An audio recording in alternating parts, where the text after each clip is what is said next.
Hello. Yeah, we started. Yeah, hello everybody. Welcome to the second roundtable in the series entitled Entrepreneurship, Sustainability and Justice. In this particular roundtable is focused on education, and I've got the pleasure of having three guests. I've got Kalevi Kurronen here, who is basically in Helsinki at the minute. Jaime Tatay. Jaime, I think you're in Madrid, right?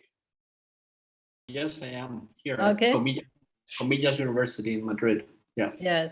And Andreas is sitting in a not so boiling office, but in a very, very, very hot place in Austria. So, and of course, I've got my co-host Jorge with us here, who is the chair of US North for the North. So welcome, everybody.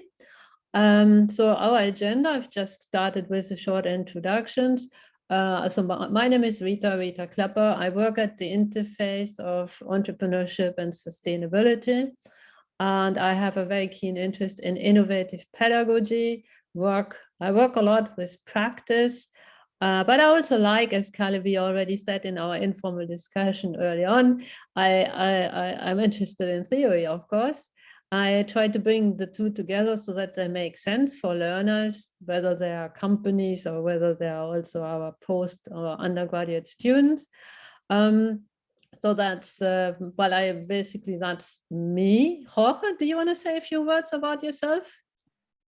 If you want more than about me, well, I'm originally from Argentina, PhD in law here at the University of Manchester, and I work at the Manchester Law School. I'll introduce now Juris North because people see two logos behind me. One of them is Juris North. It's a discussion group we started 7 years ago, mainly with legal philosophy and political sciences, and we are extending. Again, once a month we meet to discuss original research, original papers. That's how we started, and then because of the pandemic, we decided to go online. We are currently 9 chairs in 9 different universities in 8 different places in the UK, Aberdeen, Durham, Hull, Liverpool, Manchester, and Manchester Metropolitan, Newcastle, Surrey, and Westminster. And again, we do events face-to-face or online like these ones. And the roundtable started in 2020, once again, because of the pandemic. The second logo, it's a foundation or a charity, as they say in English, from Latin America, Brazil.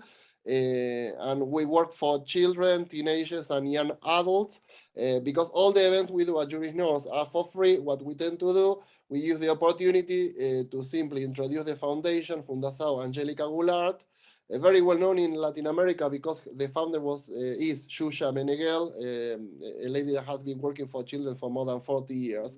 And we simply give the opportunity to people to acknowledge this charity, and if they want to know more and possibly help this charity, they can send me an email, and I'm more than happy to to give more details. And that's about me, Juris North, and the foundation. Rita. That's wonderful. So that's the short introductions of us two. We're going to go over then next into the individual guest speaker presentations. Or everybody's got 5-10 minutes to basically say who they are, and then we're talking about their perception or your perception of the topics that we are interested in here: entrepreneurship, sustainability, justice, and education, because all three of you are in different European educational institutes, higher education institutes, or Kalevi is actually he works with pupils, so it's a very interesting perspective that's coming from Kalevi. I also talk 2 minutes probably about this heuristic called head, hands, and heart, and we'll use this as a final sort of discussion point. Then there will be the opportunity for everybody in the call to ask questions. We'll round it off, and that's the order of the day. So we've had our introduction. That's lovely. Jorge, do you need to say anything else about housekeeping? Very basic, because I explained this before the recording, very basic. And for the audience and the presenters, thank you very much for being with Rita and I. The idea is to keep an informed discussion. because we are all people who want to talk about sustainability in a different way, in particular the focus today on education. But the only kind of limitations, please be mindful when making comments or questions.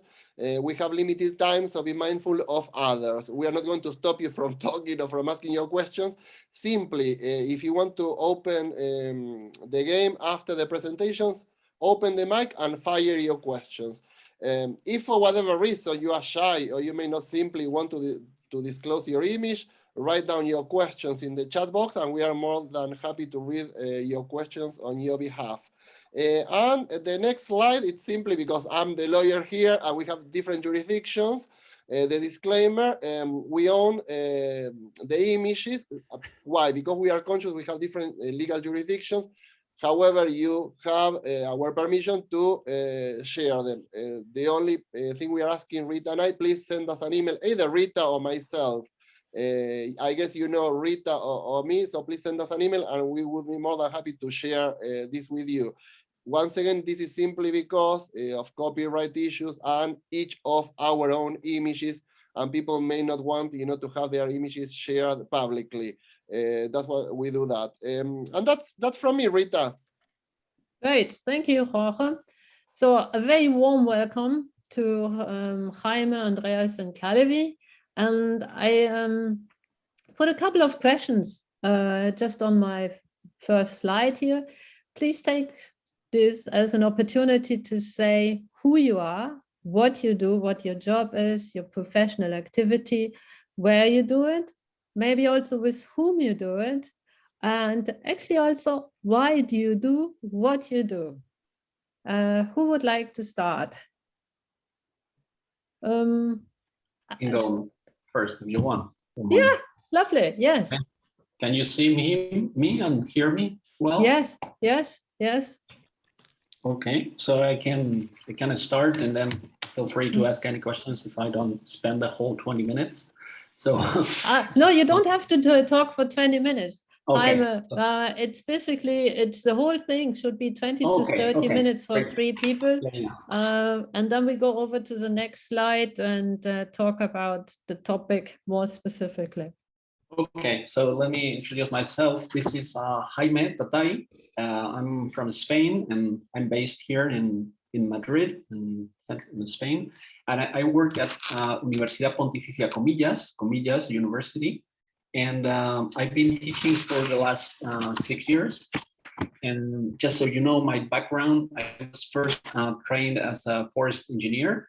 So that was my first degree. And then I got a master's in ethics, social ethics. And then I finally did my PhD on environmental ethics and Christian social ethics.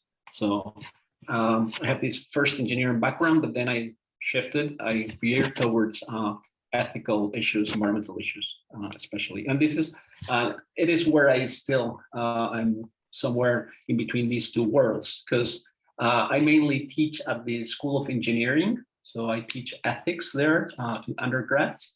And then I also teach at the School of Social Science to international relations students.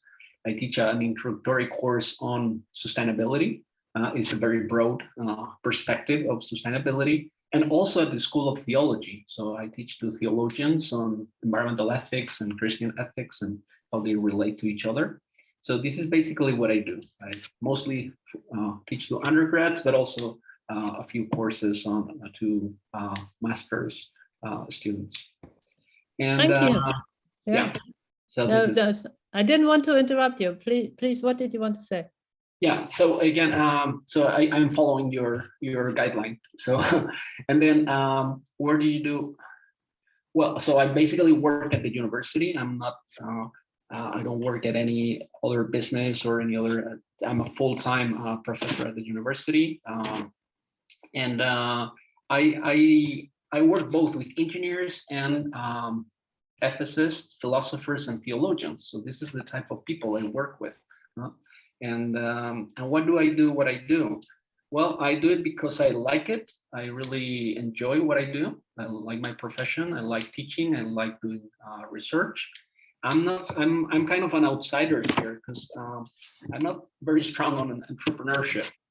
I'm mostly on teaching and ethics and sustainability. Those are my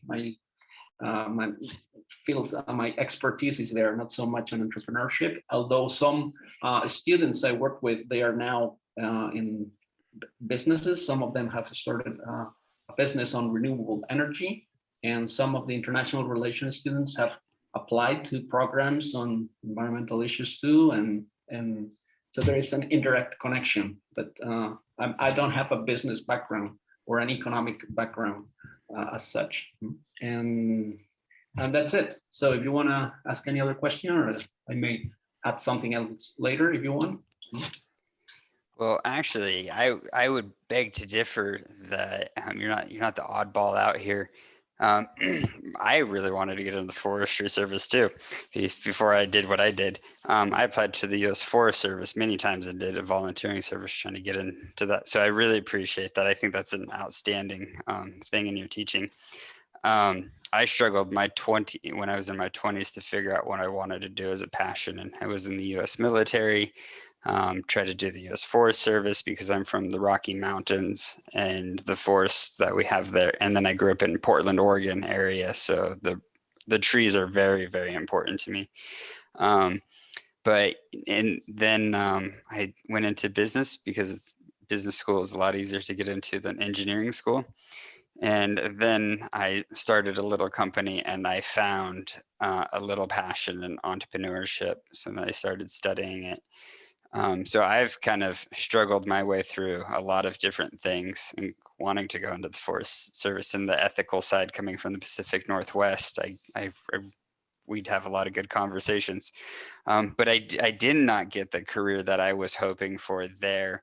And then I ended up getting into education, teaching, and so liking the practical side, I got into teaching middle schoolers and high schoolers. But I can really appreciate what you said, because I think a lot of us who work in education have this broad background. So my name is Kalevi, which is a very Finnish name, but I'm originally from the States.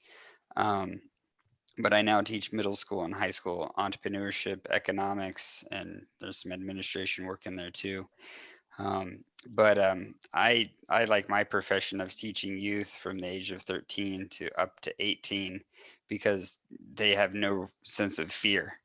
You tell them to go do something and they're like, let's do that. And you're like, how would you do it? And then they have a plan, and they don't have an idea of bureaucracy or government, the layers of government bureaucracy that's ahead of them. So without that knowledge, they're just very creative. And I like to see that flourish.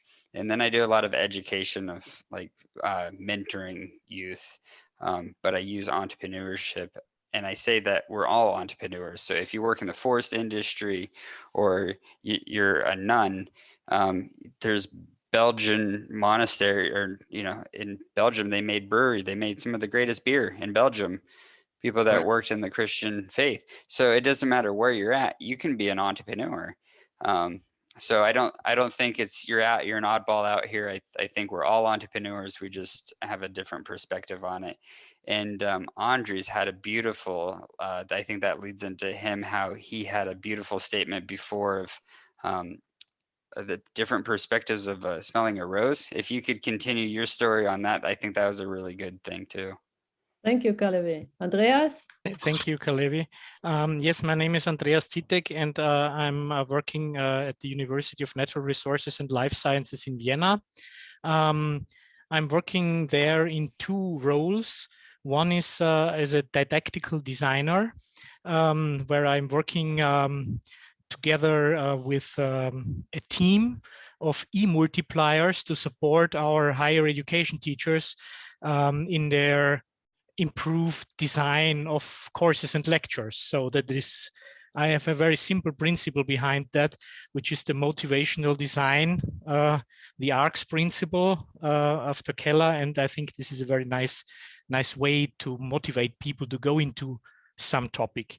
So this is my profession where I'm trying to improve teaching at our university. And as such, I coordinated the Erasmus Plus project on sustainable entrepreneurship education between different universities. Wageningen, Ghent, Helsinki University was also there. There I had the great pleasure to learn a lot about the elements of sustainable entrepreneurship education, and that this is a very new field where we don't have a lot of evidence. And as I'm very, very interested in those kind of fields, I'm there now. So to maybe create some evidence or participate in creating this evidence. My original education is in landscape ecology. And then I became a certified trainee in or trainer in creative scientific writing. And also further went on in exploring poetry and bibliotherapy. And that was already setting the stage to start my career as a psychological and life counselor with a focus on career counseling, which has a lot to do with me, or for me, of how people are able to perceive their careers as ways to express themselves, or how to present sustainable entrepreneurship to students as a career option. So this is maybe one focus that I have. And why I'm doing what I'm doing? Good question. So the motivation, I think I have learned a lot about my own motivation already. Yeah. And as you know, motivations are informed needs. So there is a need, and the motivation has already the information how to satisfy the need. So motivations are informed needs. And my motivation is obviously to support people in achieving what they can achieve for their own satisfaction. And this has something to do with me, obviously. So I try to achieve that for myself, and I'm happy to support people to achieve this for themselves. Simple as that. Sounds very nice, Andreas. Yeah. Sounds like you've done a lot of self-development, which you're using to develop other people. Yeah, so I think it has something to do with my own, let's say, development, and once it is successful, and I have the feeling that it can be shared now, I have this strong passion for teaching, because in my family everyone is a teacher. I think it's in my genes somehow. Yeah, I had my mother even in the 1st and 2nd class, my father in the 3rd and 4th. So I have this teaching in my genes, obviously. That's so nice. That's so nice. Okay, thanks. Let's move on to the next slide then. So basically, yeah, the overarching topic is education, really, and education. I'm not sure whether it's for entrepreneurship, sustainability, and justice. Maybe it's for, maybe it's education in line with entrepreneurship, sustainability, and justice. I mean, it's a question of discussing maybe even. But basically, I thought I'd like to ask you actually what entrepreneurship, sustainability, justice, and education are about. So type of definition, if you have something like that, or just sharing your perceptions, your ideas with us. And then also, I mean, how do they relate to each other? Do they relate to each other at all? I mean, it is obviously quite a new sort of story. Andreas was talking about sustainable entrepreneurship. And that is quite new, and he learned a lot in this Erasmus Plus project. So it would be lovely to hear from you. Yeah, your ideas about how you perceive these terms, your definition, if you want to use that word, and how they relate to each other. Jaime, do you want to start off again? Yeah, sure. So I don't know if I'm able to define, how hard it is to offer a definition, but I would just draw from my own experience, from my personal experience teaching to undergrads at different levels. And for me, it's been very eye-opening, the experience of offering a very wide picture of what sustainability is all about. It is a very broad term. It's related to almost everything. So it's been very helpful. When I teach a course to engineers, it is very helpful to talk about ethics, justice, social science, because they've never had any exposure to these questions and how they relate to sustainability. So if you want to be an entrepreneur, what I see is that you need to see all different connections, how they connect to each other, how justice is deeply connected to energy, or how food systems are closely connected to environmental issues. So teaching to engineers, it's been very helpful to focus on justice, on ethics, on these sort of things. And on the other hand, when I taught a similar course to international relations majors, they don't have a very strong science background. They got some science in high school, but then I spent time telling them what the planetary boundaries are, what are the main environmental issues we're facing, what is the Anthropocene, what is the concept of resilience. So I somehow enrich their more humanistic concept of sustainability, because they are concerned about politics and governance and this sort of thing. So when I offer a very broad understanding of sustainability and I relate this concept to justice, but also to science and politics, I see that there are many connections being made by the students.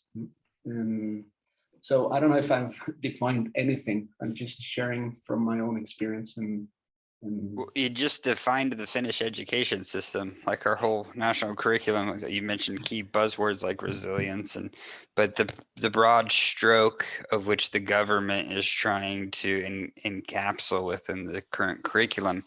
So one of the pillars is entrepreneurship, but other things is the social justice, sustainability. Those are all key words, buzzwords within the Finnish national curriculum.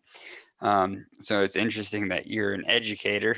Sounds more like an educator than a teacher, but you're an educator of these concepts holistically, which is it's tough because I work with teachers in a middle school and they're really good at teaching a textbook chapter by chapter and giving you a multiple choice test at the end of the chapter. But what does that teach you about what you just mentioned, these feelings or these more attitudes, perspectives that you have towards an issue? So yeah, and then entrepreneurship, I would say, is just look out the window, and if you see a problem and you can fix it, however you can fix it, that's an entrepreneur. So sometimes it's a social issue, sometimes it's like you have to call your government and get a new bus stop there, and then sometimes you have to create an NGO, or sometimes it's very for profit. But entrepreneurship, just like Jaime mentioned, what's a definition? That's what keeps everybody employed here, I think, is if there was one definition entrepreneur, there would be one professor and that would be it. But otherwise we're all working. So, but the idea of sustainability, I love what Andreas said.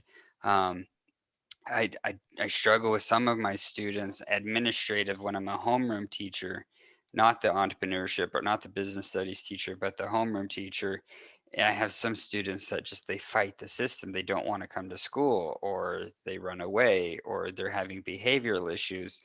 And I see I don't know what's going on at home, but I can see within them, there's a lack of knowledge of what they want to do, that informed knowledge, motivation thing. They don't have motivation because they don't know what to do. And I'm like, what's your passion? Find your passion. I'll roll out the red carpet for you if you tell me what your passion is, and then we'll start working there. But Andres had a really good point with motivation. Please come and talk to a few of my students. But with entrepreneurship and business studies, it's easy to talk to the students because they're there to want to find a niche. They're wanting to do that. They're motivated for it. But then there's other students or people, I work with employees too, or other teachers, like, what's your passion? But a person has to have an informed need for them to move anywhere. And then you start moving, and then you start working on their resilience and their feelings and this, and you start guiding them. But without that informed need, they're literally dead weight. and it's a struggle on the system for teachers and the society if we have those people. And then as kids, they're just dead weights, but as adults, they become homeless. They become a burden on our society, and we have to pay more taxes because we did not motivate these people in the beginning, which means, as Andreas said, we didn't inform their needs. We didn't look at their needs and inform them, so we didn't take that step. I think that's a really good bridge. I'm not into science and theory, but I'd read your article on that. So it's interesting, all of you have mentioned that maybe we weren't born knowing what we were doing. Maybe I can assume that.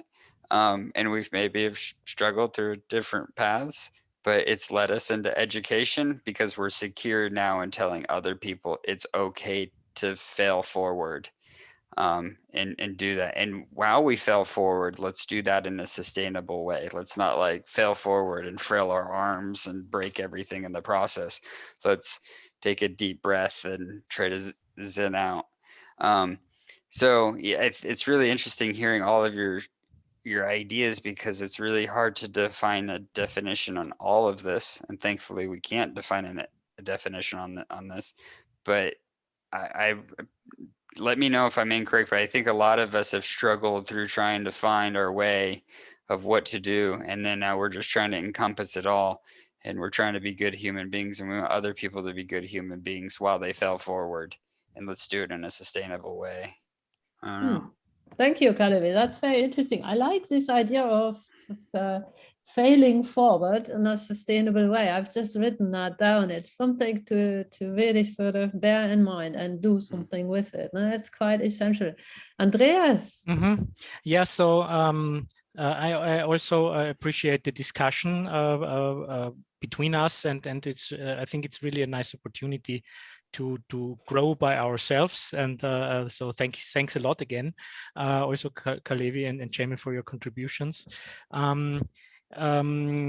Yes, for me, all these words of entrepreneurship, sustainability, justice, and education, they exist because humans exist. Yeah, so they wouldn't exist without humans. So being a human means for me, or being all that, entrepreneur, being sustainable, being let's say according to the justice, or being educated or whatsoever, means being in the world. So we are minute per minute, second per second. It is a being in the world, and I'll meet a lot of people. Also, I'm doing a practical work within my education in an apprenticeship program where we prepare young students, as Kalevi described them. They are, after 9 years of school, they were found not to be successful by their own in a further vocational education. Yeah, so in a practical word, in an apprenticeship, they would not be successful by their own. So we prepare them for a year. So this is my own, let's say, apprenticeship program. We prepare them to be successful in their apprenticeship, learning something like, let's say, how to paint, being a painter, being a seller, being a bicycle repair woman or whatsoever. So, but they are not prepared for that. And we are working a lot on identifying what they want to do and then match with the adequate programs existing. So matching with society in principle, yeah. But there is always this other thought, because we have this how you call it, compulsory education until 18 in Austria. I don't know if you have it in your country. So we have it, you have to do something, but after 18, you're completely on your own. Yeah. And the only thing is then maybe to become an entrepreneur when you don't have a job. Yeah. So this is necessity entrepreneurship. So, but of course, an entrepreneurial mindset in those young people, although they're going into apprenticeship, it is there somehow. Yeah, they have their ideas. They are the lost children, but they have their ideas. And I like they have even mental or physical impairment. Yeah, and they are traumatized and whatsoever. But there is this idea of a human can be in time and space in a certain way. And that is, for me, it can be it can act sustainably, it can act according to justice, and it can act in an educated way. And for me, it is a matter of just being in a way that is satisfying for you, and this means that you're satisfying your needs. And this is what in Gestalt therapy, Rita, you know it, a healthy human is a person who can satisfy his or her needs in a creative way. Yeah. So basically that's it. Yeah. So we have to be, and then there is this add-on of we failed forward, and my need to feel secure in an ever-changing world. Yeah, my need was to feel secure and to come up with money for my needs, and to come up with the money for my flat and for my family. I failed forward into entrepreneurship. Yeah, so because that was my way, and I have a company also. I'm doing projects, and I'm always half of I have a company, and I'm doing research projects on this basis, and having always new ideas. And I think that's my way of being now, and this is what I think is the end result of this education. All of this entrepreneurship comes together in a way of being. And the earlier we start in school, kindergarten, to introduce this way of being to our younger, and as Kalevi said, they are open to everything. How you show them the world, they will perceive it somehow. Yeah, and if you do it in a way that it's open and fostering this development of the individual characters and strengths, and social justice is becoming normal. Diverting your garbage is already normal. Yeah, where did it start? With our children. Yeah, the children told the parents, switch off the light. That's not okay. Yeah, so the children have to bring it in a certain way. So although I'm working with older ones, with students, but also 15 upwards, I strongly believe we need to start much earlier.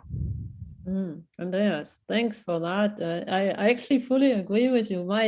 My dream that I've had for many years was actually to send some children into companies, let them walk around and basically talk to people, and I don't know, just improve the working practices, help them improve the working practices through the eyes of a child. You need to send that idea to Netflix. Netflix would jump on that and make a TV show. So that's interesting, Kalevi. Yeah, I can see that. It could be entertaining, no? Yeah, Rita, I'm a little bit hesitating with this thought, because companies do they really show the world in the way we want the world to be, or so? Yeah. So I think what I always I had the great chance to work with some people in my career who, at least for some years, who were able to create this environment of possibilities and growth. Yeah. So there are people who can create those environments around them for other people to grow. And if more and more people are doing that, more and more people develop in this and get the idea of how that this is the way forward, right?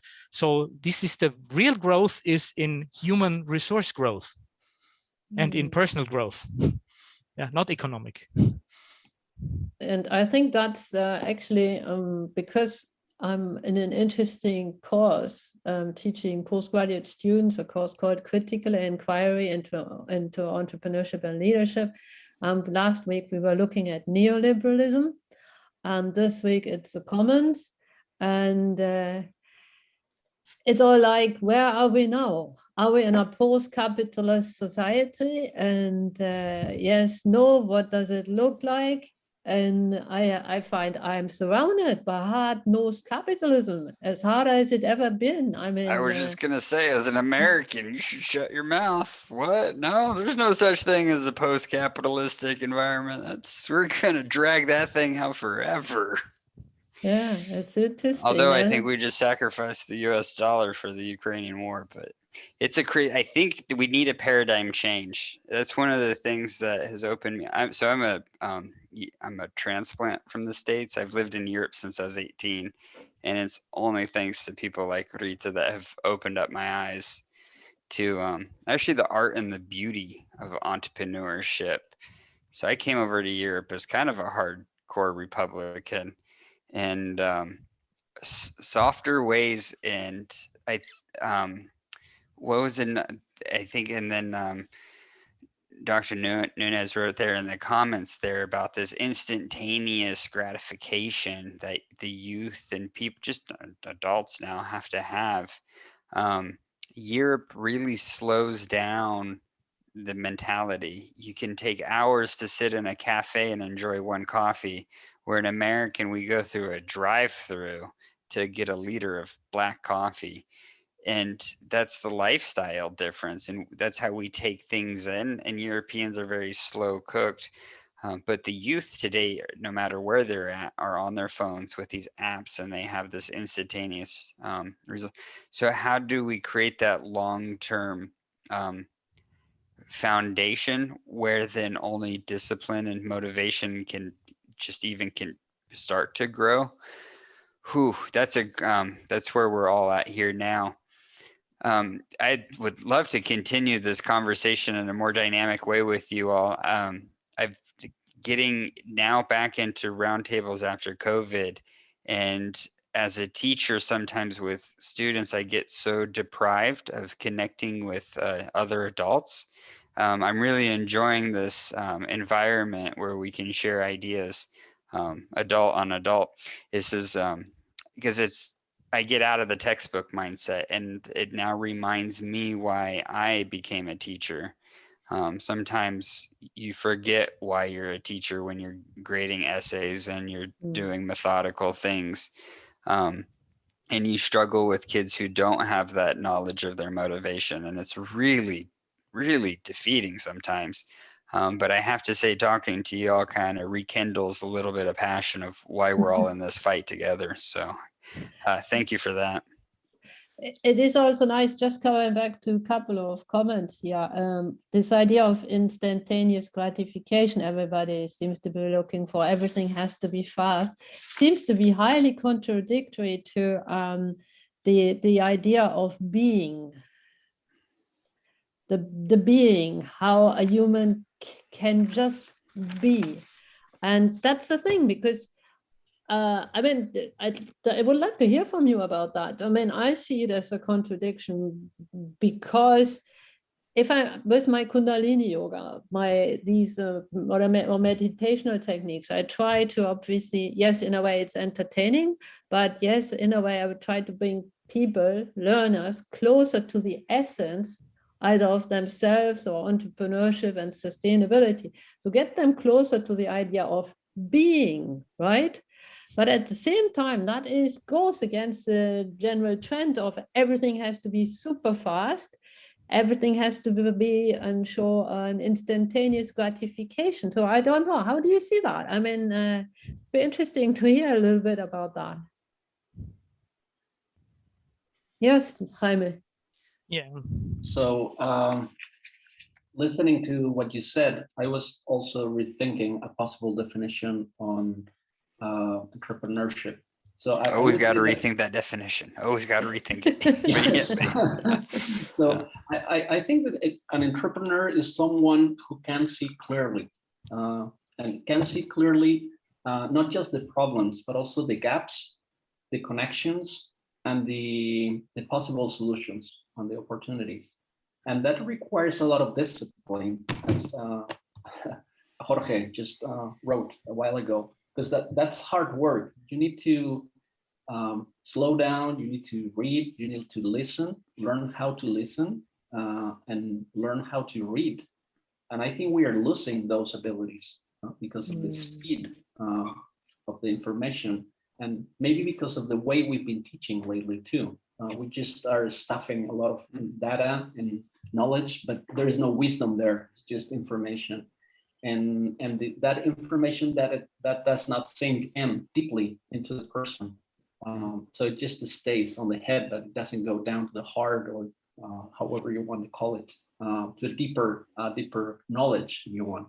So I think that's something. Of course, we are not supposed to do spiritual retreats with our students, although I think that would help too, for them to realize who they are and what they want and what are the long-term aspirations, because that has to do with sustainability. If you want to protect the planet, if you want to live a healthier life, if you want to take care of future generations, that requires a lot of meditation, not just the studying. And that has to do with, as you just said, Rita, connecting with your deeper being. I think that's something that it cuts across all wisdom traditions, all philosophical and religious traditions. And maybe here comes my theological background and philosophical background, which I think are also instrumental in sustainability debates, because otherwise we just go too quickly to technical business solutions, and we do not stop at the social and the psychological and the individual dimension, inner dimension. So, well, that's just some food for thought, but I think that was very interesting, the question you raised on being. That's very interesting, because it has taken us right to the green box, the challenges in our experience. I was going to say, so then how do you take that? How can I teach a 14 or 15-year-old to develop towards that? I mean, they have some sort of internal drive to do that, but what are some practical exercises that we can run with first ourselves, which we need to identify what you were all thinking we need to be okay, and then how did then we pass that on to students? That's where I'd ask you guys, how do we? That's my challenge, and the experience is always coming up with projects more based, because assignments are too short term. But how do we do projects with students or groups of people around us to instill these disciplines? Any ideas? Yeah, I think we need to go somehow back to the learning theories here to a certain degree, because as far as I see, you have this different constructivism, behaviorism, and constructivism ideas, yeah. But basically, young people, and this is what I see in the training that where I'm now doing my apprenticeship. I think if they have never planted a plant, so we have a garden project there, right? And I'm from the University of Natural Resources. I'm doing the garden project. The other trainers say, let them do the gardening. They are standing there, they say, do something, and they have never seen how to do it. They have to learn from someone. They look at me how I'm doing it. The next time they're able to do it, but the first time I have to show to them how to do it. And I think especially young people, or maybe impaired people, who they are afraid that they're doing something wrong, they have bad experiences in education. You have to make the experience, we have to show how to do it first, and that it is fun. So they simply learn, he can do it, he has fun. Yeah, so they learn on a very basic level, and in the next step, you can without creating fear in them and high pressure load, you can let them do some nice things, and then now you're already there where I am. Wow, how cool is that? And this is a gradual. I think we need to do somehow. We need to understand how this transmission of these things work. Yeah, learning theories and how this transmission and how they observe us when we do things and things like that. So they start maybe in the first project they're doing on their own, they are just imitating you. Yeah, that is, yeah. So this is, but this is already something that is maybe, this is a basic learning, right? Very fundamental learning. And for us, and this I want really to stress a little bit, is, as I fully agree that we need to take our time to learn, to read, as James said, Jaime, that we also understand. So I'm reading a lot, and it's hard to organize all that knowledge. So I'm really only reading piece by piece and putting it together from different perspectives, but also reflection and introspection can be fruitful when you can name those things that you detect. So that means you need to be, when we talk about sustainable entrepreneurship, we have those skills, a set of skills like interpersonal skills, diversity and interdisciplinary skills, systemic thinking skills, normative skills, foresighted thinking skills, and strategic action skills or competences. Yeah, we have those 6 skills that have been empirically found out that they interact, or they are used by an sustainable entrepreneur very fluently during the process. But when you reflect on yourself as a sustainable entrepreneur, you need kind of categories to really find out what the hell are you doing while you are doing it. Yeah. So introspection. So what the hell am I doing while I'm doing all that? Why I'm doing this decision? So to understand, as an entrepreneur, if you are an entrepreneur by yourself, you need categories to find out what the hell are you doing by yourself. And then you can maybe much better make that visible to others. And in the trainings and teaching that you are doing, you can then, by your own reflection, highlight when these skills are relevant, why. Yeah, but based on your own reflection and because you were able to name them. But to do that, you need to be informed. These are the skills to look for somehow. Yeah. That's very interesting. May I share an experience? So I've been teaching a course to undergrads on international relations, as I just mentioned before, for many years. And we used to make teams, and they had to make a presentation on an international environmental convention. Let's say the Convention on Biological Diversity, or Convention on Wetlands, or the Montreal Protocol on the protection of the ozone layer. So we did that for many years, and we found out that it was more interesting to get just a few cases and have different teams working on the same case. So for instance, you analyze the Ramsar Convention, but then one team will explain the science. What are wetlands important? What are their functions? How do they relate to the different planetary boundaries? And then we have another team looking at the legal perspective, how the international community came up with this piece of legislation. And then another team will reflect on the ethical implications of destroying biodiversity or desiccating wetlands, so on. So you get like very different perspectives, and then we ask them to talk to each other and raise questions to each other. So this set of teams working on one convention engage in a dialogue, and we ask them to also be silent, to literally listen to what the others are saying and take time. So don't rush to answer that question that the other team posed you. So I think this habit of listening and this habit of establishing a dialogue with a different rationality, the scientific rationality, philosophical rationality, the legal rationality, has proved very useful. So after a couple of years, we decided to stick to this methodology on the practical part of that course. So we first teach the theory, and then the other part of the course is this dynamic with different teams working on one piece of convention, one particular convention, environmental convention. So I just wanted to share this practical experience. That's really interesting. I think that directly answers the question I asked earlier of what are some of the, because for example, I give my students, I said, okay, you can pick any, for one of their topics, I said, you can pick any topic out of the civic books, what's your most interested thing that you're interested in about civics, and you can make a 5-minute presentation on it. So some did about laws, some did about marriage, some did about NATO, some did just different aspects of civics. But now what you said and how I approach that is I just kind of like a shotgun. They could just kind of do whatever.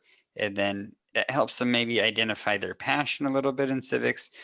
But I think they probably would have benefited a lot more breaking down a case into chunks and identifying the different perspectives there. Because with that idea, they have like a common vocabulary that they're talking about. Probably within the same protocol, there's a similar vocabulary, time frame, and context that they can work with, but then different perspectives on that. So that might slow down their rapid thinking. So maybe instead of having a bunch of different presentations about what they want, they can take different perspectives. Work with that. That's really good. That was a really good idea. Thank you.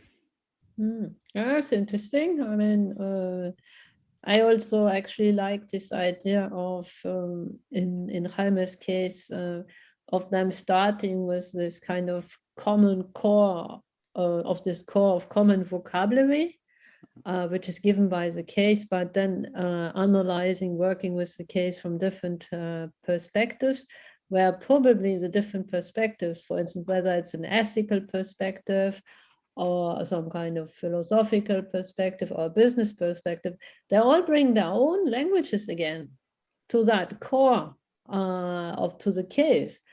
And so they learn to look across the discipline. I find that really good, because I find sort of our education system, they put everything and everybody into a box. So if you're into business, studying business and management, that's what you are. If you're an engineer, that's what you are.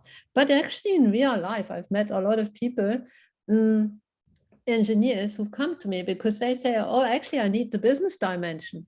So if we were a little bit more open-minded, sharing, learning the different vocabularies, the different ways of looking at the world at different stages of the educational sort of parcours, we would create more rounded individuals and probably have better employability skills. I mean, that's coming from my experience. I don't know how you see that. I'd love to hear Jaime's theory on this, but when people don't have the ability to look across disciplines or into other subjects, even as students, they can't do that for some reason. They can't link things. We grow up and we can't link that interdisciplinary issues, but then what that causes, we don't have the ability to have empathy or sympathy. So then why in the world would I be sustainable if I don't care about my neighbor? What, like, if I don't have any empathy? So we've talked about discipline and a lot of these like other really good buzzwords here, but in entrepreneurship, we don't really talk about empathy or sympathy, and I think there's a lot of ethical issues there. We don't do. If I'd be an entrepreneur because I was super greedy, but I still have to have some sympathy in somebody in order to know what their need is. And when I know what their need is, then I could like sell them a product or a service. But I have to know what their need is. So there has to be some level of sympathy there. I might not have empathy for them, but there's some sympathy there for them. But we don't teach that in entrepreneur. I never learned that in entrepreneur. I don't teach that to my kids, and now I should probably to my students. But empathy and sympathy could probably go a long ways within the marketing department. Not in generally everywhere, but very interesting. Yeah, I think, Rita, that links a little bit to what your kind of interest is also. This mindful-based meditation thing tells us that you can train empathy and this kind of just by imagining those things, yeah, because that our brain cannot distinguish this loving anticipation that we develop in the meditation from the real one. So these practices are obviously working. Yeah, as far as I understood. And this is called in entrepreneurship, I think that is empathic anticipation. Yeah, this is called empathic anticipation. And some people are more able to for this empathic anticipation. And I think that's kind of the foresighted thinking, I guess. Yeah, and mixing the interpersonal competence with the foresighted thinking somehow. And I don't know why. And finding a niche, but why the hell Steve Jobs really knew that people would like to navigate mobiles like we are doing today? Yeah, how did he really knew that? I think he empathically anticipated it correctly. Yeah, It was a correct anticipation of what people would like to do. Yeah, obviously. Yeah, and this is the secret, I think, to understand far ahead of others what people would like to do, maybe. And I think that is really an interesting thing when we mix it again with this. So the Boku had a 150-year anniversary, and it was about defining sustainability and the future of sustainability and where the focus should go. And one main issue was that we have to redefine what is a successful life. And this means that we have to, let's say, have a career, because a career in the most broadest sense is a movement in the social space. Yeah, even a drug addict has a career. Yeah, so in this definition. So what is a successful life, and how, and I think entrepreneurship becomes as a, and I want to go away from the word mindset. Yeah, I want to go to the mind state as a kind of more dynamic thing happening between cognition, emotion, physiology, and behavior, those four that keep you in a state. So we were in an entrepreneurial state. That means you take life as a challenge. And I think we need to educate our children that this is a kind of a challenge, but you can do it. And our role is more or less only to show that you can do it, and then do it in a sustainable way. And they are a little bit further somehow than we are, or we were, because they are already looking a little bit more into work-life balance than we did. It is a big problem for companies that this next generation already looks much more deeper into work-life balance than we did, and we are doing, obviously, somehow. So they want to have a life besides a job. So for us, it's a little bit different because it's a way of being, yeah. So for us, it's a kind of way of, it has become a way of being.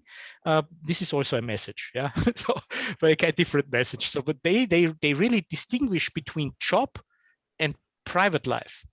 And for me, the interesting thing would be, is this a satisfying way of looking at it? Is it an entrepreneurial way of looking at it? No, I don't think so. It's just, there is a job, I do it for some time, and then I have free time. I think it's not entrepreneurial.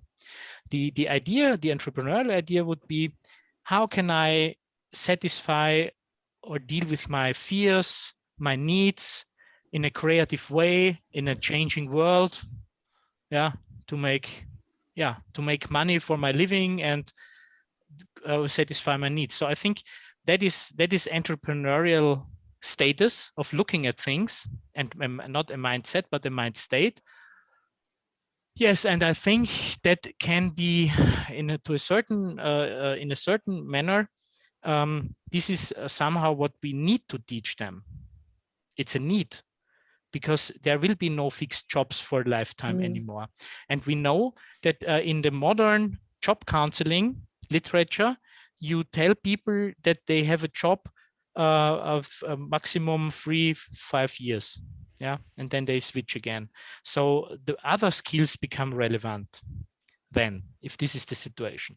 So I think this is what we need people to prepare for: a nice, interesting, but ever-changing world with no security for no one over a longer time. But this can be also, it can be solved in a fun way. Yeah.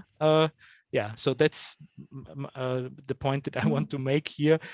So we are educating for a mind state that is dynamic and has to do with a correct anticipation of what is going on around us to a certain degree. I grew up on the West Coast, but I lived near Oregon, Portland, Oregon, where we had the Oregon Trail in the 1850s, where tens of thousands of Americans and Europeans moved from eastern United States into the western part. They didn't know what was out there. They had to cross land that was Native American, rivers, diseases, and they just went. They sold everything in the East Coast, took their family, and went to Oregon. And I was always intrigued by that. What's that personality mindset? What's that mindset that would lead? Why would you do that? And then I realized, well, the East Coast back then was just full of horse poop and loud people and fighting, so gangs, and so you might want to leave there. But then I got really interested. If you're driving to Oregon, you'll be driving through these wide open areas where there's nobody, and there's old abandoned trading post, and you start to think to yourself, why in the world would somebody leave the East Coast, sell everything, not know what's out there, start a journey with their family, and then get like 80% of the way there, and then be like, yep, this is good. I like this. We're gonna do a trading post right here. We're stop here. This is our business. And you're like, there's just nothing out here. But they did it.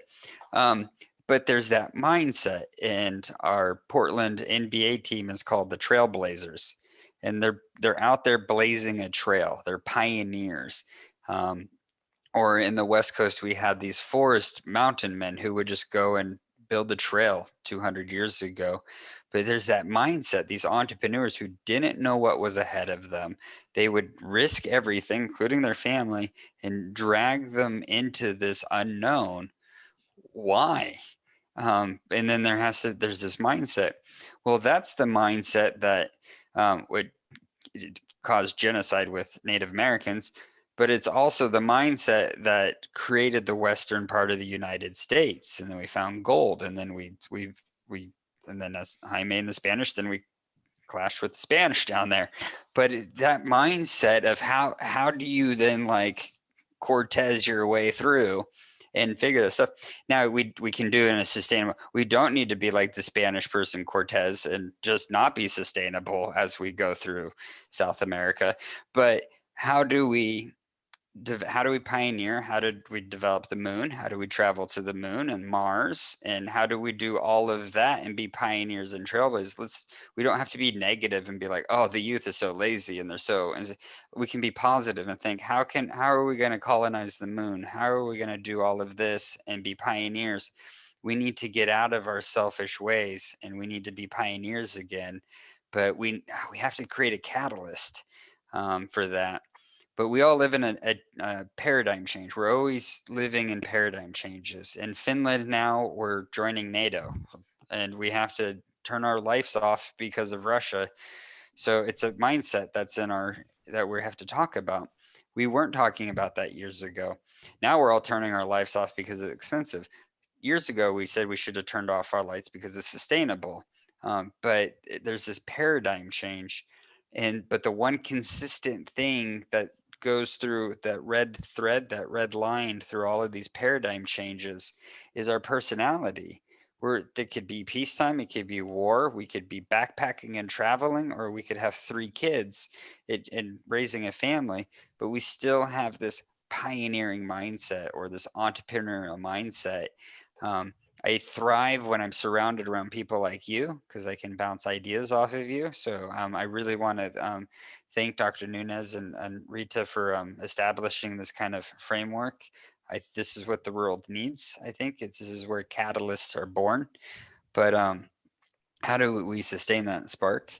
But it's really interesting. I want to go back into the classroom. Thankfully, we're ending this weekend at summer vacation. But August, I'll be so motivated to go back into the classroom with my students and have a new sense of wanting to inspire attitude instead of practicality. And for teenagers, maybe that's where we can start is teaching attitude and long-term things. So anyways, big thank you to all of you on that aspect. Very nice. Okay, I think I'm gonna come on out to the last slide. So basically that's so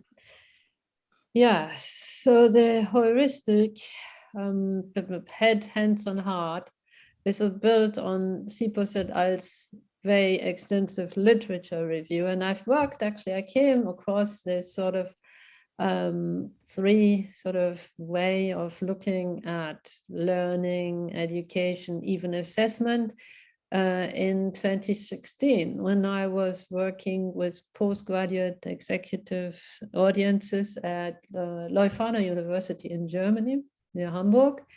And I was working for the professional school.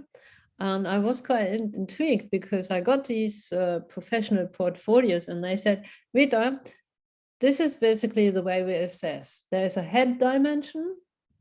So that's the cognitive, the what theories did they apply in their portfolio? What's the practical side of the work they're describing? And then the heart, the affective side. Now they interpreted the heart as more of a reflective element for assessing students' work. So that was a starting point. And then basically I thought to myself, once I got into it, which wasn't really easy, I have to say, I was doing a bit of reading about it, practicing, of course, applying this as an evaluative mechanism for the portfolios. Then I thought to myself, this is quite interesting in a way. Why not sort of see, for some courses I'd created also on sustainable entrepreneurship, what the students think about this? What is their learning in terms of touching the head? What was their learning in terms of touching the hands? And what is the heart aspect? Because that's a big thing, but nobody really sort of, or very few people, let's put it like this, want to hear about this affective side of what we actually teach. So recently when Andreas, we were at this ICA conference, and I talked about this model and how I'd applied it in different countries, different courses, and also in a big research project where we assessed the learning journeys, 2 learning journeys of the European Institute for Innovation and Technology. So it is an interesting way of looking at the world.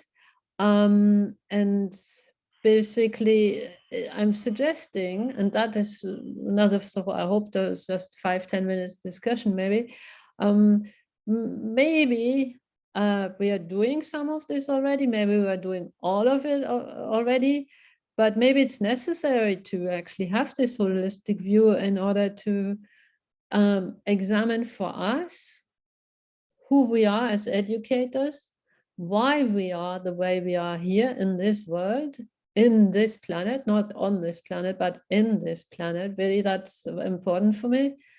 And how we are connected to everything around us. So that's us as the educators. Should we sort of use this sort of 3-dimensional sort of way forward for teaching and learning as a sort of guidepost?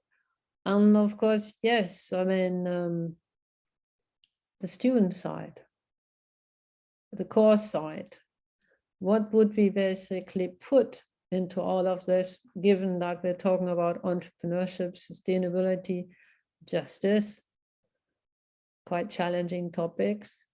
Can we basically deliver something like this?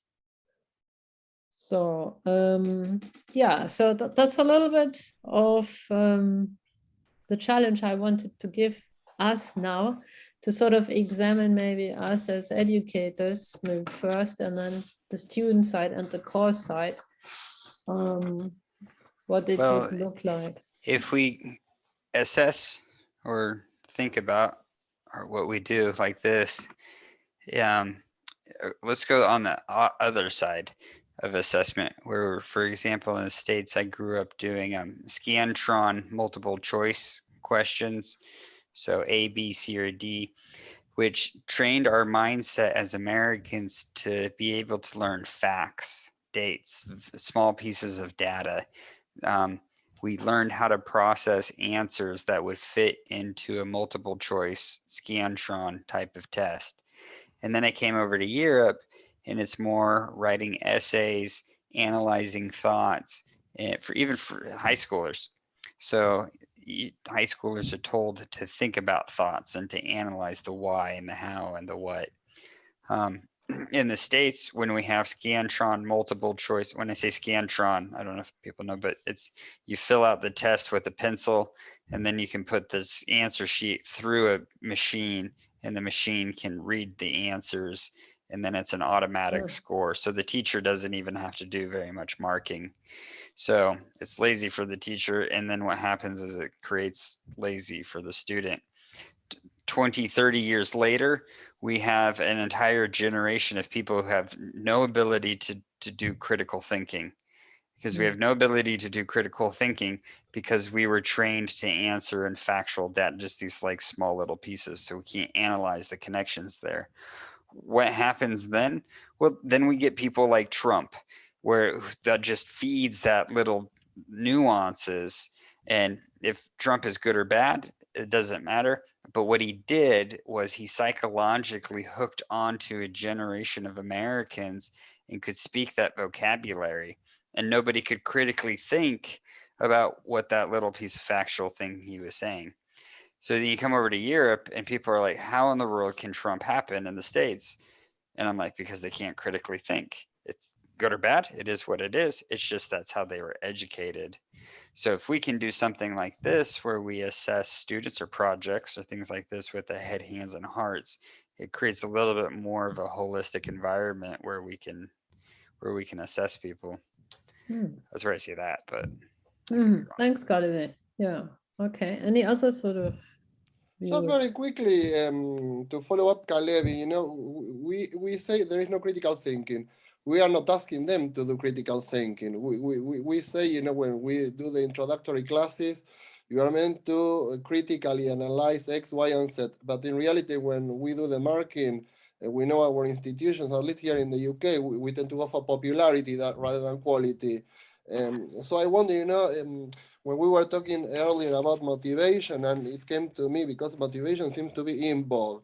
The motivation is not enough. There are more days than when I don't feel motivated to do things than when I do, actually. So it's part of my upbringing and my own education and self-learning, you know, to bring up as well the discipline, and, you know, when motivation is not there. And I don't think we are telling that to students. One of the many things, and it came to me, Jaime, when he was talking about theology, without going into too detail about theology, but, you know, all the Buddha, Jesus, Rumi, any background theology, they talk about the times of the false prophets, and it's exactly what we are living metaphorically with our leaders and education. Why I'm saying this? Because our leaders, in particular in education, they are guided by popularity. So depending on how well we do on the rankings, according to what our students do, we may change our assessment or our way of teaching because they pay the bills. So we will have to change the content according to their taste. And in that sense, when we talk about student-centered education, I dare to disagree, because we are not thinking about students. We are thinking about our popularity or our institution's popularity. So in that sense, are we talking about heart? I think we are very, you know, selfishly talking about our pocket or our institutional pockets. So that's why, coming back to Kalevi and the last part, because you mentioned before motivation and now critical thinking. Are we thinking about motivation in the long term, or should we do something else? Are we thinking about how sustainable it is in terms of things like critical thinking, when we are not asking them to critically think about the issues we ask them to do? So, you know, just, you know, open questions, because I don't see a big disruption right now in education, at least in higher education in the UK. We seem to be going towards popularity rather than sustainability. Interesting capitalism. I want to add something here with regard to just the maybe didactical side that came into my mind. A few things. First of all, my approach that I also is also powered by empirical experience is that the person-centered approach, that people have a kind of they want to grow. That is what Roger says. There is a need and a deep want in people or a deep drive to grow. Yeah. So, so that is, for me, that is a given. Even in traumatized, in impaired, whatsoever people, there is this center, this healthy center that wants to grow. And here, because I have a trust in this, my attitude towards people has already a certain color or has a certain effect. My attitude alone has an effect on the student. The communication and in personal contact, this attitude has an effect. This is a hard effective effect. I want to say that. Yeah. So this is the attitude that I bring into the classroom, has already an effect. Then I'm applying. So Jaime, I hear you. I see you. I apply this ARCS model, that is starting with attention and relevance, showing people. So showing an image of something very disturbing or interesting, and then show the relevance to learn that. Yeah. So this ARCS model is attention, relevance, confidence, and satisfaction. So you translate more or less the hard and the effective component you put in the starting point of your teaching activity to motivate people and maybe to connect to their interest and to wake them up, to go through the amygdala, yeah, which needs to be, there is something interesting in the classroom happening. Yeah, here it is. I'm the teacher. This is effective. Yeah, so I have to affect them with my content in the start of any course. And if there is psychomotor activity that they never have done, I need to show it. Yeah, so that is so simple, but show what you want them to do, or at least bring some in who can show it. Yeah, or so. Yeah, and then you can fill all that up with information, funny testing, or whatsoever kind of self-evaluations. They are the technical solutions. So I think you can translate what you are showing here into teaching design very nicely, but I guess it is driven by the attitude that you have as a teacher. Thanks, Andreas. Yes, Jaime, you wanted to add something. Well, I just want to build on what Andreas just said. So I fully agree that in a classroom, of course, you bring your knowledge, and that has to do with the head and the what. And you can also bring your practical experience that has to do with the hands and the how. But I think a teacher should also bring his deep motivations. Of course, you are not supposed to preach or pray or give your own political ideas in the classroom. You're not supposed to do that, but you can transmit your passions, and you can lead by example. And there is something that students can grab, and they do know when the teacher leaves and believes in what he is teaching. And if you are concerned about sustainability challenges or environmental threats, they can perceive that. It's not something that you know about, something that you understand deeply. And that has to do with deeper knowledge or the heart. And that, of course, as Jorge just said, institutions are not concerned about personal motivations or teaching by example or taking care of the students. They're concerned about rankings and publications and quantitative measures, and the qualitative. It's very hard to measure sometimes in the classroom, and I don't think we are doing a good job in general in universities. But I don't have a solution. So I think we are working well on the head and the hands dimension, but we don't know what to do with the hearts, especially in a secular, scientific-oriented society as European societies are. So well, I do envy you professors that you live and you work and you thrive in an environment that is guided off of the star system of journals, because you know what to go for. And I know that's very difficult. Trust me, Rita has tried to drag me into that world a lot. It's but I find myself always going back to middle school and high school, because then I don't have to do so much of that teaching to the department head, the universities and in that life. Sometimes I do envy it though, because you know what your challenge is, you know what your benchmark is, and then you go for that. I have on the other hand, I have parents that I have to answer to, the parents of my administrative class, my business studies class, and it has been so difficult over the past years trying to bring my own personality and motivation into the classroom. And because I have parents who are anti-vaxxers, I can't say anything about the vaccine because they're gonna freak out. Climate change, I have anti-climate change, like climate deniers, climate change deniers, who write me emails about how like I shouldn't be talking about sustainability. Like there's better things to be, and it blows my mind. It's baffling. And I show this to the leadership of the school, and they're like, "What is?" These parents are weird, but it's people we still have to dedicate 90 seconds of our life to every day to read their email. And you're like, I just took a class to Estonia for their end of 9th grade trips, and we don't fly anymore because the school wants to be more sustainable. So we only go by bus, train, or ship, but ship isn't as bad as trains. It's not as sustainable as planes, whatever. But we went to Estonia, and I told the parents that, have your passport and your COVID passes.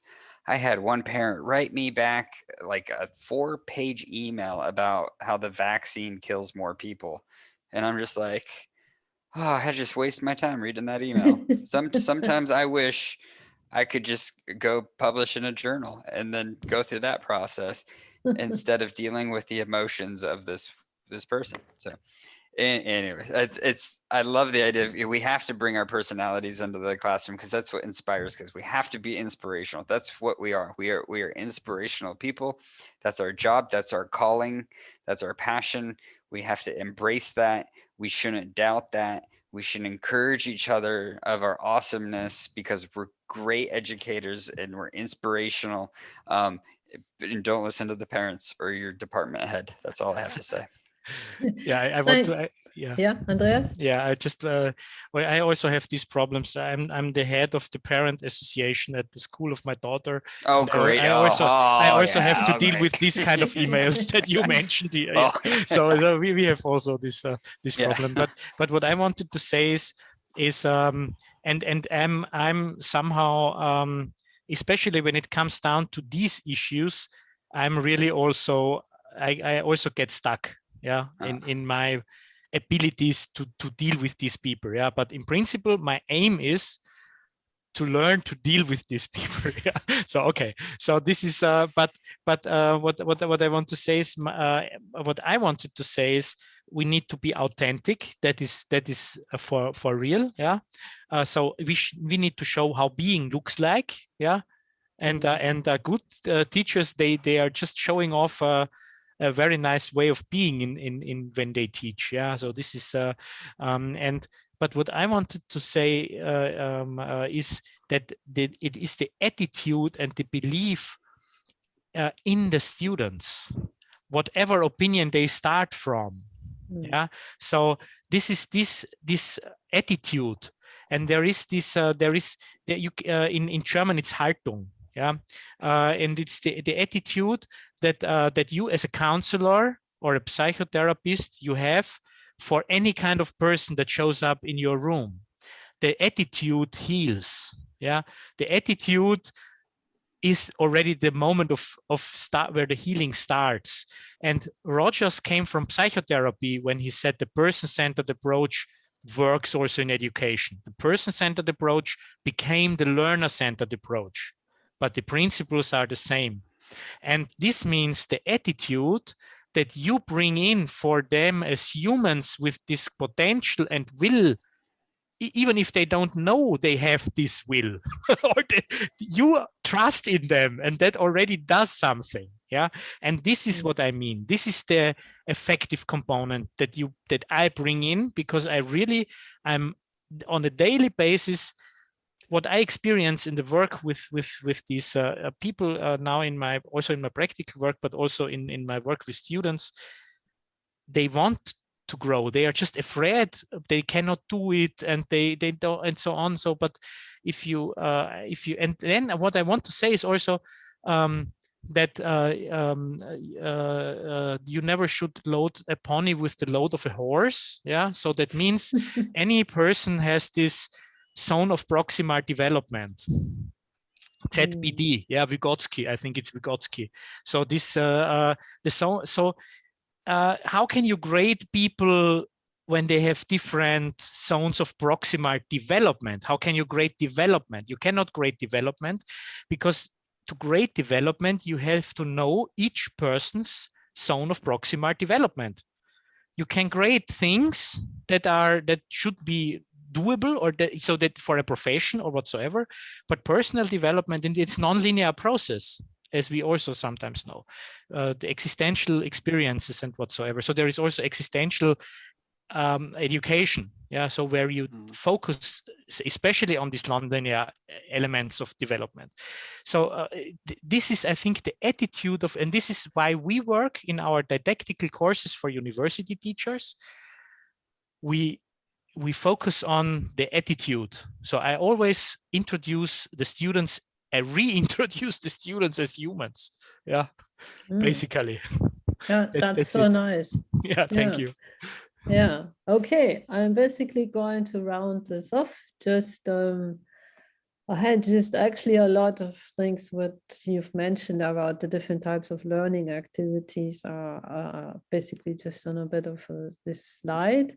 But I'd like to give us not actually that long, but a few minutes for the audience to ask some questions to our speakers.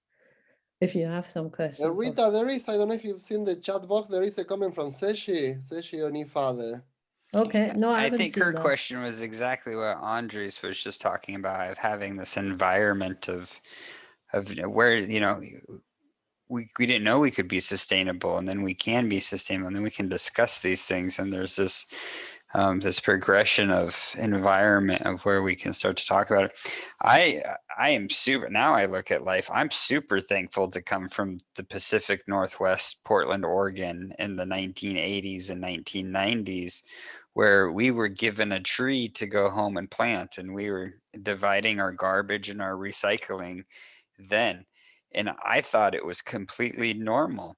Now I realize that that was pretty pioneering of itself.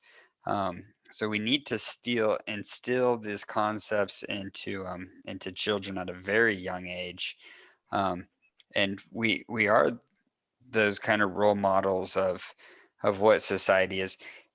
It's a lot of pressure that we should be paid more than we are, but oh my gosh, that's a lot of pressure to take on us. But in reality, I think like police officers and doctors and nurses, we're on the front line of helping society.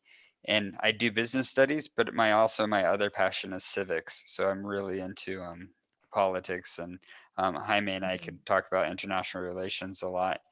But the only reason I got into this was, as Jaime could probably say, was because of the trees in the forests. And I didn't realize how important I was or how important you were until I realized how important the trees and the world are. And when you realize how important they're connected, we have to keep them connected so we're connected. So there's a whole big network of things there to work on. So we don't have to worry about ourselves so much. We should actually really be focused on the trees. And then if we focus on the trees, that. That sounds nice. Jorge, any other questions you saw in the chat box? Or somebody who would like to speak up and ask a question? I want to ask a question to Jaime.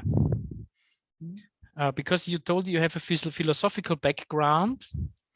And when we talk about that, I consider for myself what I said about education with the Rogerian approach quite philosophical, although it seems to be a certain way of looking at things. So from a philosophical point of view, what is now needed from your perspective in education for the society of the future whatsoever? Yes, I think we need a debate on anthropocentrism. That would be the philosophical term. and whether we should move forward towards a more biocentric or ecocentric perspective on who we are as beings and how we relate to other type of beings, both humans and non-humans. So I think we need a deep discussion on these issues right from the very early age, since we are being raised in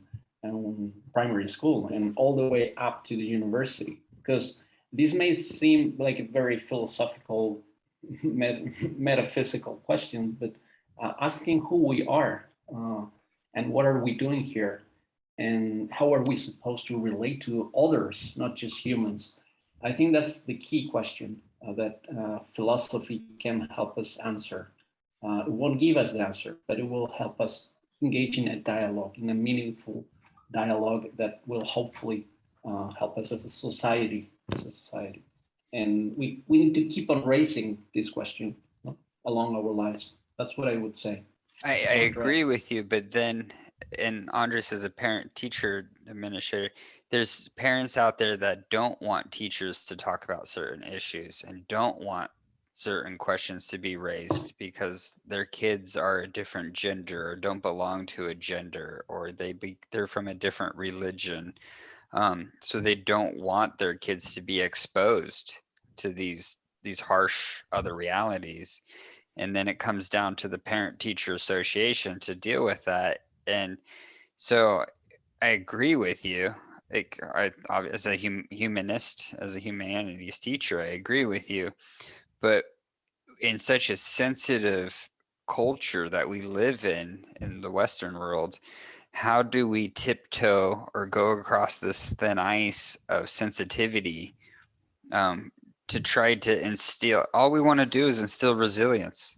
All we want to do is talk about empathy and sympathy with these kids. Like we don't want to teach them how evil and other things. Like these parents come at us like we're evil teachers, but all we want to do is teach resilience and empathy, but we can't get that through their head. So then how can we get it through the kid's head?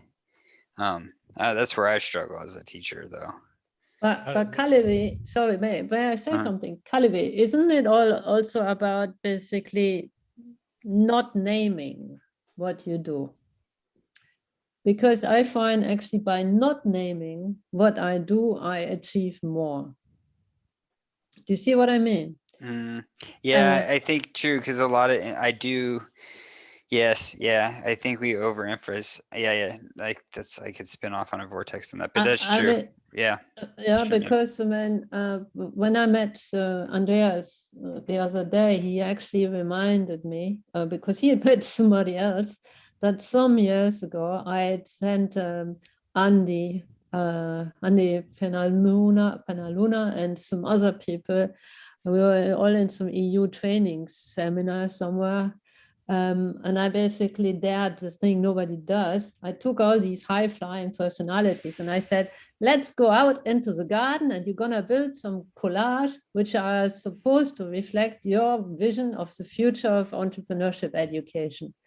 And I didn't name it anything like dealing with the heart or anything. I didn't use any complicated terminology. I actually didn't want it to be labeled anything, but the fact is, Andy, when I met Andreas the other day, he said, Andy still fondly remembers that I dared send him out into the garden. And we've actually got a bit of an email exchange going at the minute about some stuff. But the point is, with myself, because I know that sometimes with the things I do, I sort of bring in stuff into the classroom. We've done yoga during COVID. My colleague, one of who I was teaching, he's an excellent singer. So before Christmas, he was singing. But and we've had some really fantastic emails from the students, but we haven't named it. Yeah. We've just led it as an experience.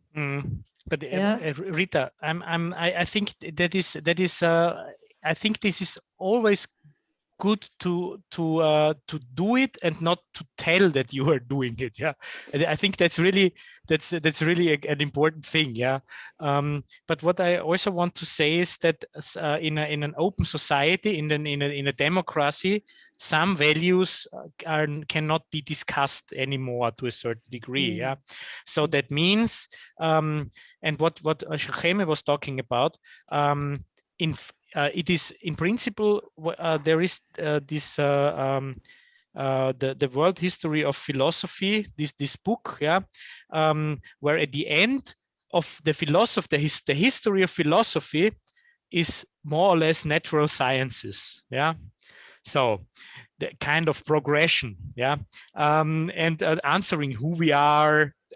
There will always be questions that we can never answer. That's the uncertain part of it. But there are a lot of things, especially our relation in this planet, as Rita said, yeah, or with this planet, or on this planet, or however you call it. In the planet. But yeah, in the planet. Yeah, I know.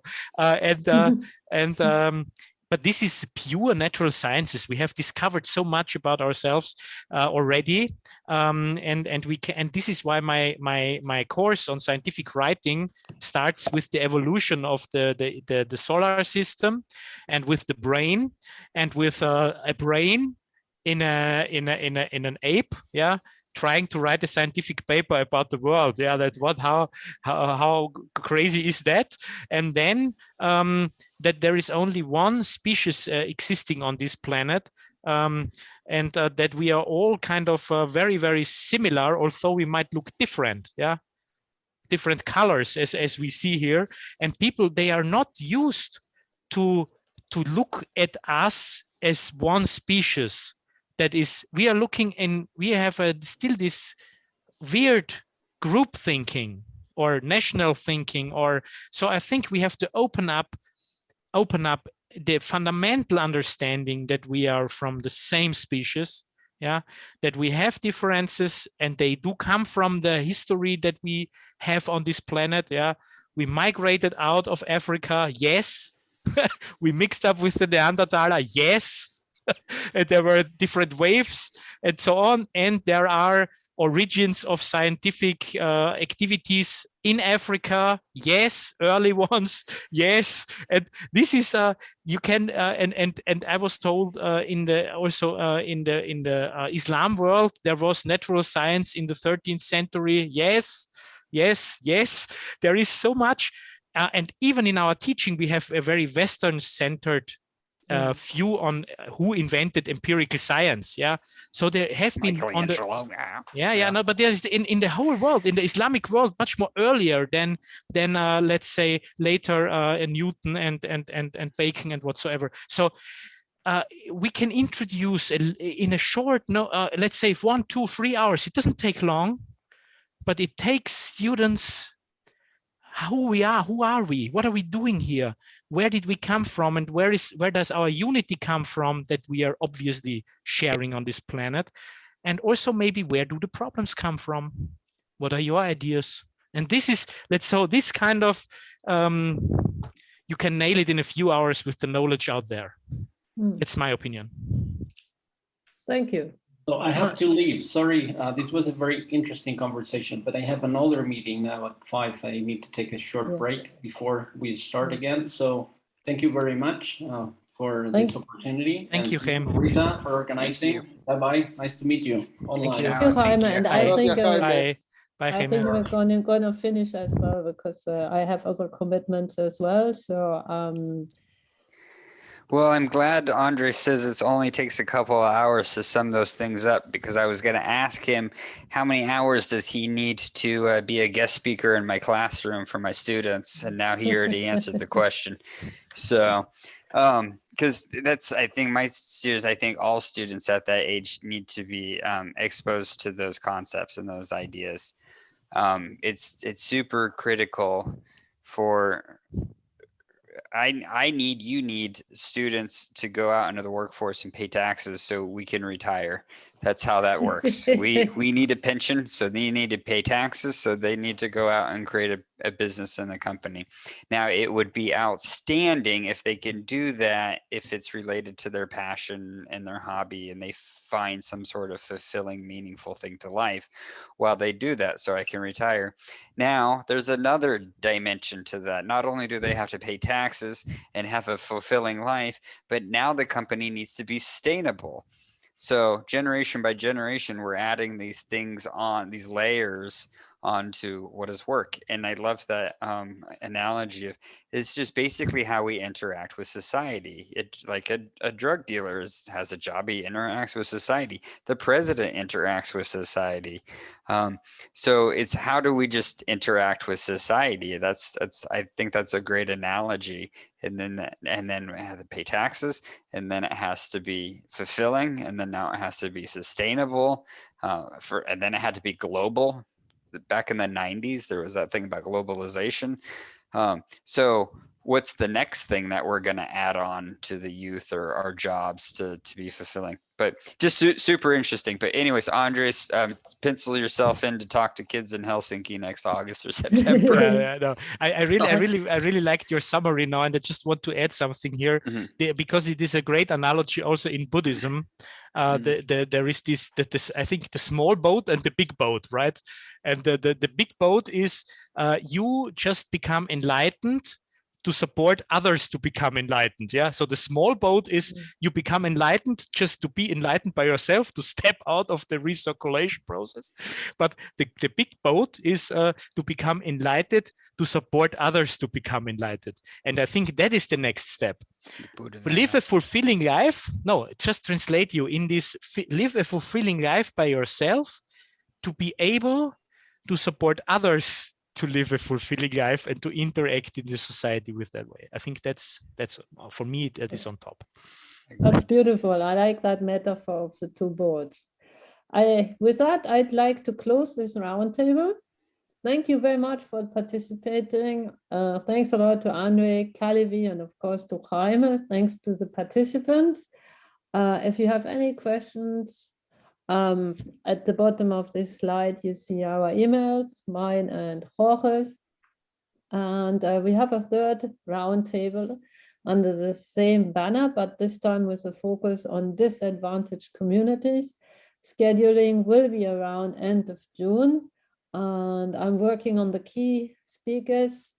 So the information will go out through the different social media channels, but also, of course, if you want, I'll keep you informed. Thanks a lot. Thanks.